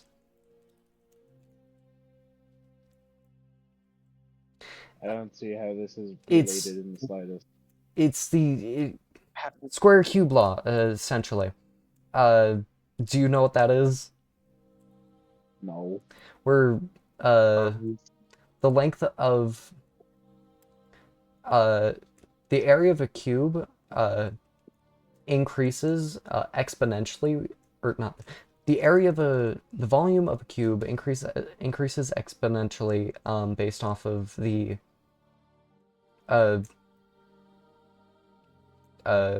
length of it. So how does this answer his question? What? How does this answer his question of how something smaller can lift larger things? Well, yeah, that still all doesn't answer my question. I mean, you can lift things heavier than your own weight, right? Yes, but the way you said it made it sound like if you're small, it means it's better than being big to lift heavy things. Yeah. Yeah. How? The smaller that you doesn't make sense. The smaller you are, the more multiplicatively heavier the object you are lifting is easier to lift because of the square cube law. That if it's more multiplicatively higher, then how is it not heavier to lift? Well, it is. Obviously, it gets heavier. So how the heavier it becomes. Obviously, it becomes heavier the heavier it becomes. But it's not as hard to lift when it's smaller proportionally. When the object is smaller proportionally, or when you are smaller proportionally? Both. Both? Transfer. I think you were agreeing with me because I don't make any sense currently, and that's how your form of humor tends to go.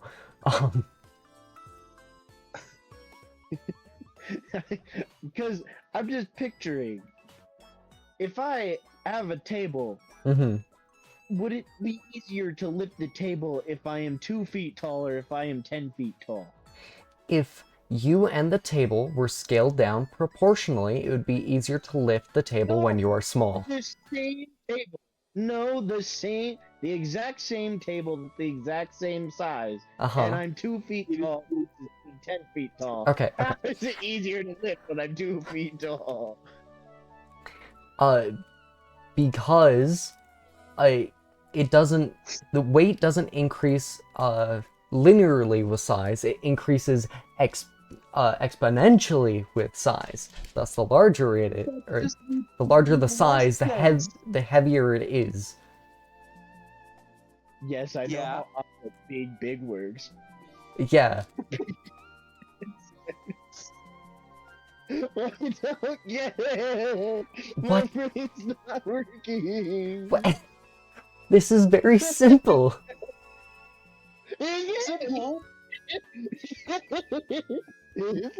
Yes. Yes. Okay. I don't think it is. Okay, so if you have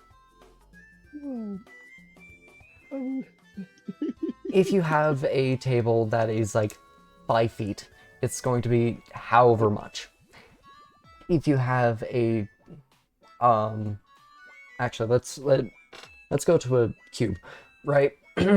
that weighs, I don't know, 10 pounds and is 5 feet by 5 feet by 5 feet. If you were to increase,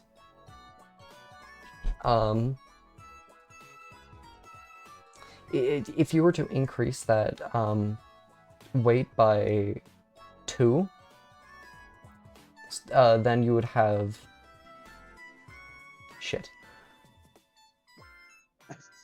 Okay, let's just say 1 gram, 1 gram per feet cubed, right? So 5 feet by 5 feet by 5 feet would be 5 times 5 times 5. So a length of 5 would be 5 cubed. If you were to, which is 125. Yes, that. If you were to double the length, you would get 1,000 grams. Yeah. So it went from 125 to 1,000 by doubling the length. So I understand that. Uh-huh. What I don't understand is how that makes something that is smaller able to lift something better than something that is bigger able to lift the exact same thing. Because linearly, in a linear sense, it goes up slower. Okay, that's not answering the question. Yes, it not did. going to lift a power better than a forklift was. What?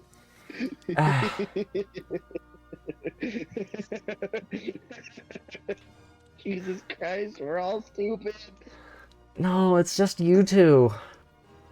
No, we're all stupid. Oh, you do know what I think all of us are stupid.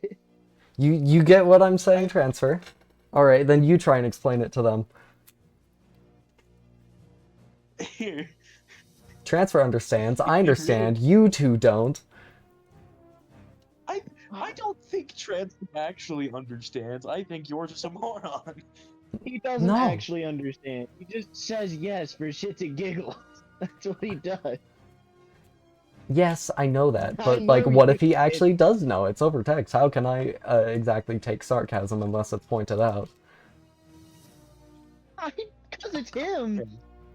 Because he's not the most trustworthy man I know. True. Okay, but trust me when I say this. It just works, okay? It just works.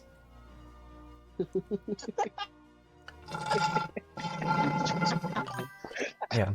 Explaining this to them seems like a Sisyphean task.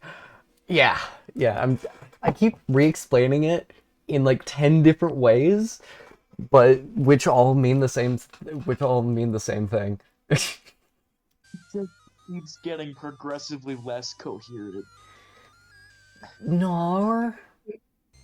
Yeah. I'm not black. Stop shooting me. What are you playing? Yeah, that. I'm playing another game. Okay. You yank the strings of your aspect core set as hard as you possibly can. Your dimensions of the you feel. Okay, you feel it is incredibly important that events in this adventure maintain strict adherence to the laws of physics, because it would just be stupid if there were any inconsistencies. Yeah, I mean, there haven't been any inconsistencies, but I don't think the laws of physics in this universe exactly apply to ours, because magic. Next. Long ways. Next. The extended bow punctures the hull of one of MK's shady bust smuggling ships. NB, plug-in fan. You have successfully plugged in the fan. However, the outlet is not receiving power. The line runs from the chimney, controlled by a switch in the dollhouse's attic. HG, enter MM's studio. You barge in. Madame is enraged by your presence. The drawstrings on NB's corset snap back due to the extreme tension. She falls onto the table. Convenient. You don't have to climb the ladder then. Next. MK, enter theater. Oh. There go 3 busts, and a ship, and various crew members. MK, enter theater. In your hurry to escape the awful red menace that is Fiesta A Stick, you don't notice a small man on the floor with an eyepiece. You squish him like a bug. No! You hide in the brothel lobby. FAD, follow MK. You enter the empty theater. It is totally quiet in here. It's likely no one has been in here for hours. There is a motion picture laying on the screen. You love motion pictures. You decide to take a seat. God damn it, FAD. Did you have to? Next. The burlesque cinema makes you a little hot under the collar, even considering your already innately spicy disposition. Yes, you do believe that you can make out a bare ankle or two. Still, the picture seems awfully small. Next. You obtain a personal gawkular lens next to the small man's body on the floor. It surely will enhance your viewing pleasure. Oh yes, that's a ticket. I agree with Sam. About what? About what? I've been reading here for a minute. I don't know what you were agreeing with him with. About. Next. This is just complete horseshit. It looks like you have your gawkular lens backwards, because that's zooming out when it should be zooming in. And also, the fisheye effect, but that's normal. Next. MK sneaks up behind you and slaps you on the back of the head. I changed my mind. I no longer agree with Sam. About what? About what? I'm lost with context here. FPI, play a haunting tuba refrain to raise DMK's emotions. You conjure a tuba and prepare to blow a soulful, brooding melody through the substantial horn's brassy girth. DMK, battle technique, vexatious glower. You just can't do it. DMK is directing one of his horrible, vexatious glowers at you. It's very distracting. FPI, combat operandi, temporal replic simile. Perhaps Sam was partially correct. Okay. You split in two and narrowly avoid the attack. One copy vanishes into the future, the other into the past. Cool. The other one is yellow. Next. DMK turns his glower on Problem Sleuth. He catches you way off guard. Even your vampire fastness is no match for it. No! It appears he's probably dead, because he has no defense stat at all. Next. Yeah. The flicker attribute of your Artifice Ambient has been completely snuffed out. The shared ripeness attribute has been depleted by half. Your Schema Pumpkin is starting to show its age. You should probably take off its porch soon. It is late November after all. Unfortunate that his flicker ran out. We still have Artifice Ambient and Artifice... We still have these two, though. Next. Problem Sleuth's Gambit schema has expired. Meanwhile, Death and Zombie A-Stick both try to help coax Pickle Inspector toward the anchor, but to no avail. Slow and Steady wins the race. NB, enter Dollhouse. You enter the foyer of the Dollhouse. To progress to the attic, you will need to unlock the door blocking the stairs. It is covered with a number of colored padlocks. The locks do not appear to have any keyholes. There are two other doors, one to the pantry and another to a studio. Off to the side is another lovely corset, clearly meant for a woman of generous carriage. I agree with Sam. Dolphin Stream Scrap. Sure. Sure. I genuinely don't know what you guys are agreeing with him about, but sure. I don't think I agree with him based off of the conversation earlier, but you do you. NB, enter studio door. You re-enter Madame Mural's studio at normal scale. HD, ND, aggress. No, not about that. Oh, what is it about then? I still agree with you on that. Okay, cool. Also, Jesse disappeared for whatever reason. PFPI, Like it, yeah. join battle. You think it's pretty clear... I agree with Sam. Yeah, I think you've made your point fairly clear at this point. You think it's pretty clear Death has abandoned your friendly game for good. You don't want to leave a mess, so you neatly put the game back in its box. Meanwhile, you sense your temporal counterpart is finally split in two, sending one into the past, you, and the other into the future, FFPI. You finally join the battle while keeping the confusion to a minimum. Next. HD, NB, dual aggression, striptease.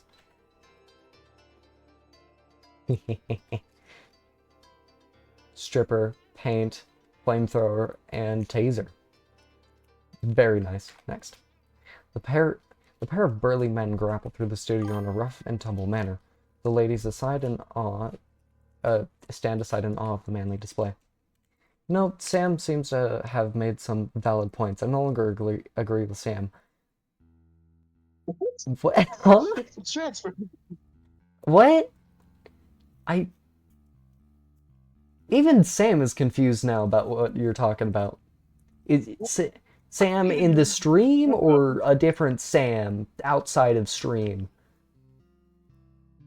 I had Wager muted for a second. I don't even know what y'all are talking about. I don't know. It's just a flesh wound. Oh, What? for that guy? Yeah, tis but a flesh wound. Well, it appears a small injured man has managed to crawl through the mouse hole to get a gander at the action as well. Next. The Swain makes a valiant play for his eyepiece, which in no way, shape, or form could ever be used in conjunction with a sniper rifle, and possibly could serve as one of numerous red herrings to this effect. P.S. ZAD, Death, move anchor toward PI. Your combined strength is enough to nudge the anchor a little bit this way. Almost there. Next. Yes, your Frankenstein strongness is more than enough for the task. Check on combs again. We have 4 of them. Suckle and 4. Comb brave.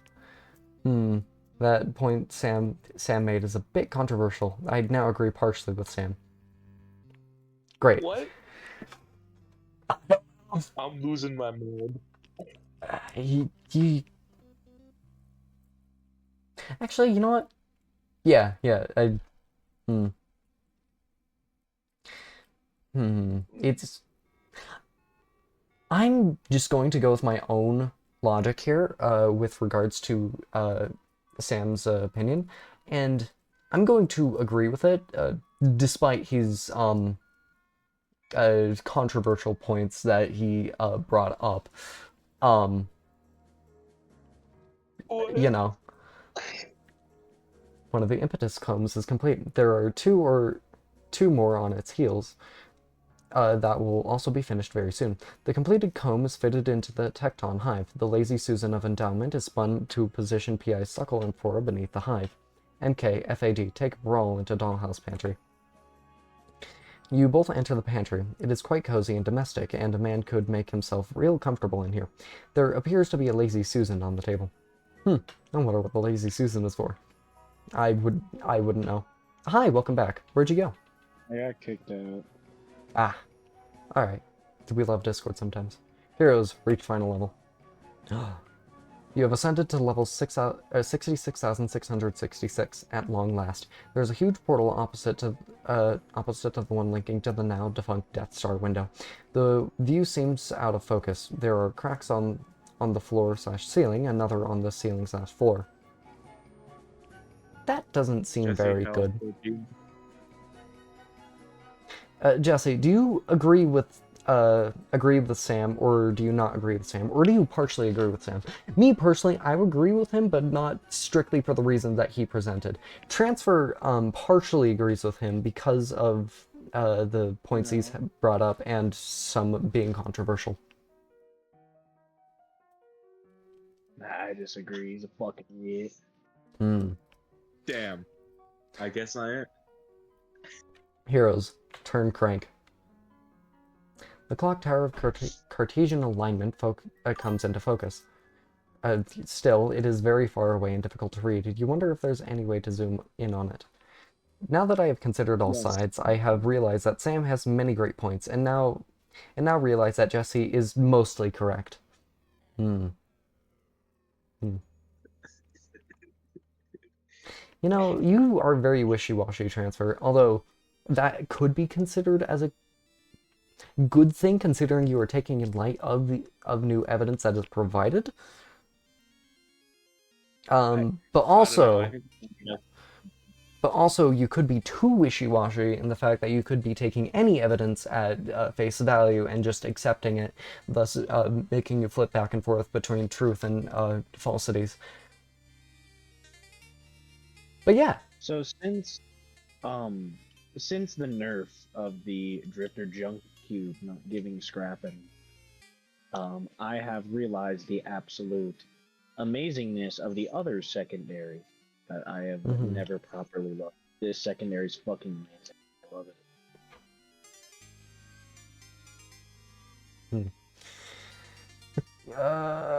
The clock tower of contagion alignment comes into already got that.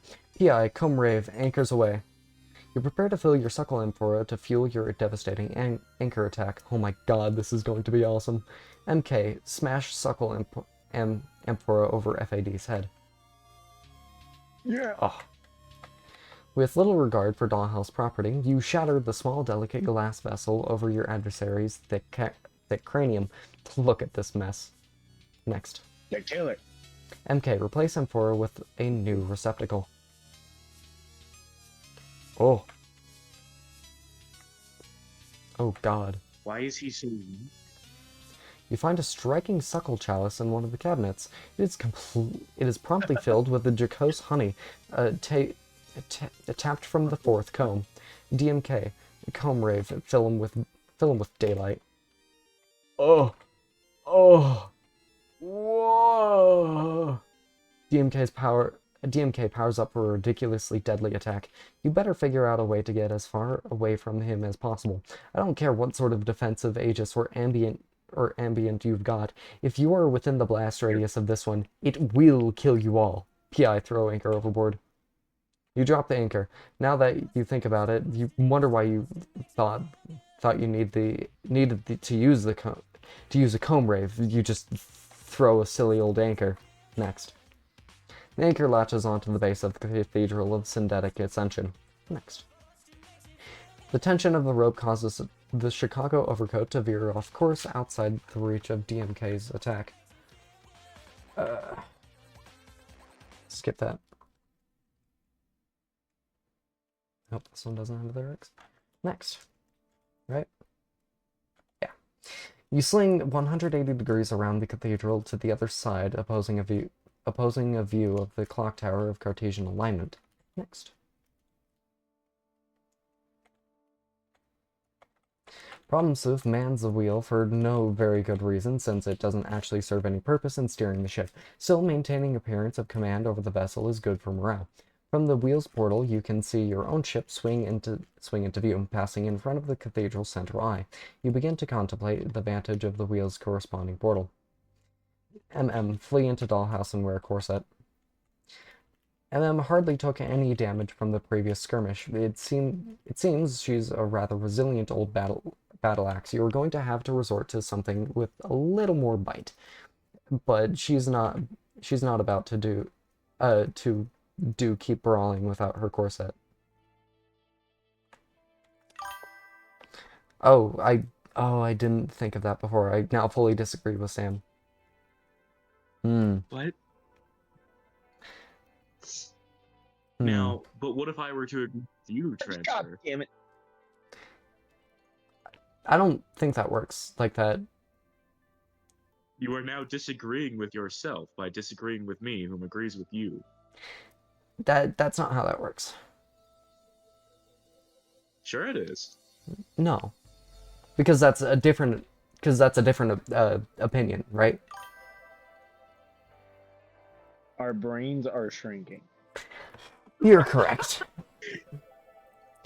MM hardly took damage from previous skirmish. It seems she's rather... I've fucking read that already, but she's...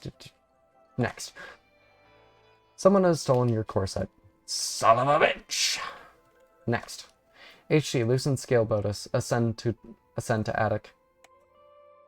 You consider increasing your size to break through the floors and rise directly to the attic, but you reconsider, as it would likely destroy the dollhouse completely and disable the fan's power source altogether.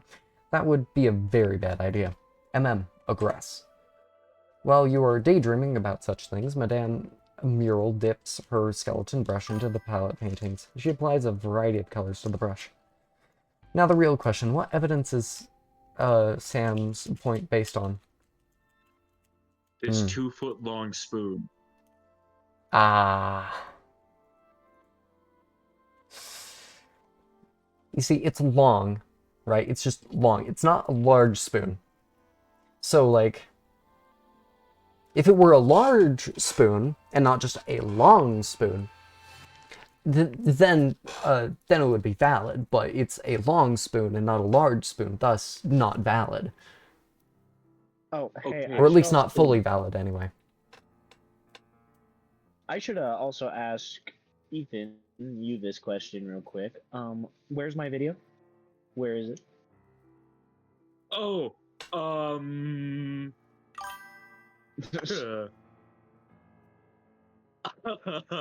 that's a great question, bro. I ate it. What video are you two ate it. talking about? 1-3. Next. slashes HD with her skeletal flail. Shot.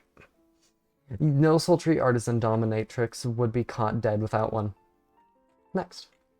NB completes a successful auto parry. Aspect dodge. Nice. DMK, fill him with daylight already. Oh god. Next. And that's the end of the session.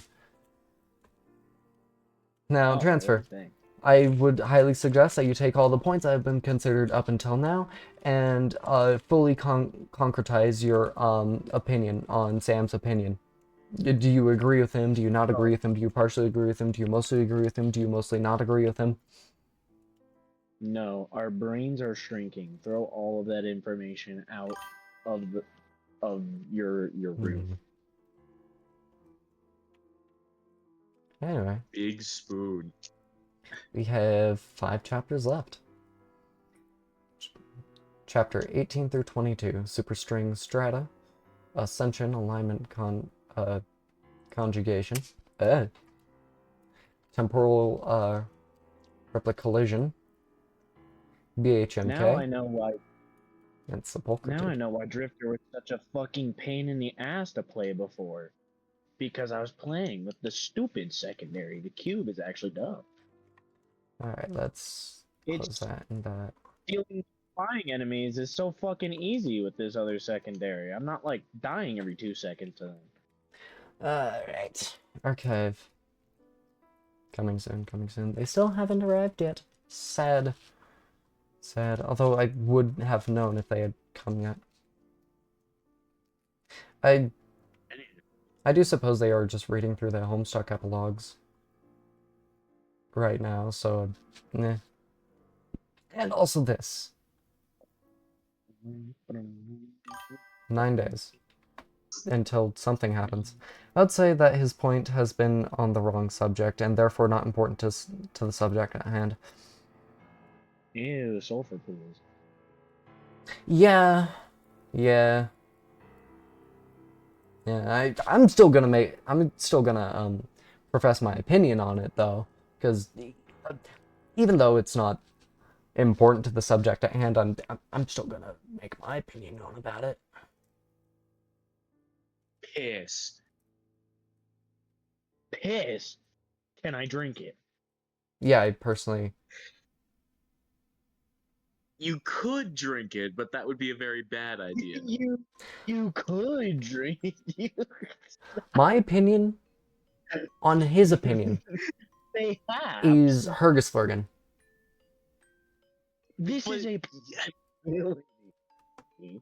You could, yeah. Wouldn't be a good idea. Are we drink piss?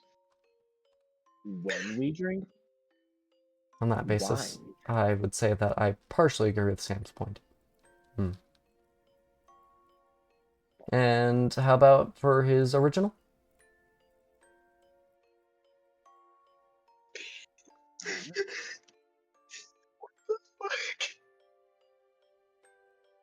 What? Hyperventilating rage response.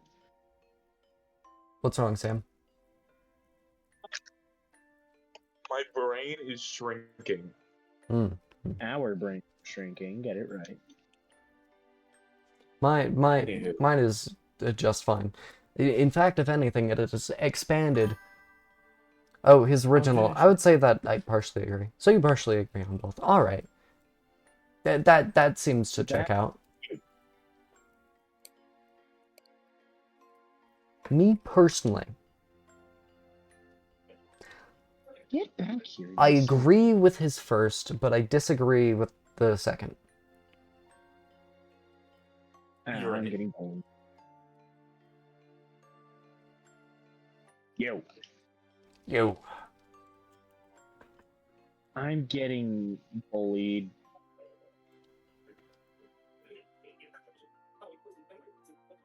Lad. All right. Now that I have made my opinions known and cleared up Transfer's opinions, Jesse, how about your opinions? Nip. Yeah. Yeah. That's an awfully hot. Anyway, I'm gonna end stream here in a second unless anybody has any objections. It wasn't already ended. No, because Transfer's in here. You smell like nickels, that's all. I smell like Nichols. We smell like nickels. Not right now. I did earlier because I was eating out of a can of jalapenos, which were very good. Although the texture is not the best, it's still good. Also there are carrots in there, which was surprisingly good actually. Pickled jalapeno carrots, really good. What fucking white person abomination did I just hear? I wasn't the one who put them in. Here, let me grab it. Let's see. Yeah, I just got this from Winco. On the back it says ingredients: jalapeno peppers, water, vinegar, carrots, onions, iodized salt, soybean oil, and spices. Yeah, so the carrots just came in this. I think Sam should attempt to persuade us for higher opinion ratings. I didn't know carrots could. Sorry? I didn't know carrots could come. Yeah, no, they only come when they are uprooted from the ground. That's an awfully weird kink. Well, no, I'm just explaining why when they come. It's not exactly like they're people and have opinions on things and such. So it's not like they're going to have any preferences on when or where they come. Yeah, all of them just come when being pulled out of the ground. Huh? We're talking about carrots. Oh, okay. Anyway, I got to the latter bit in your first 1-3 recording. I was hoping you could hear me, but... Anyway.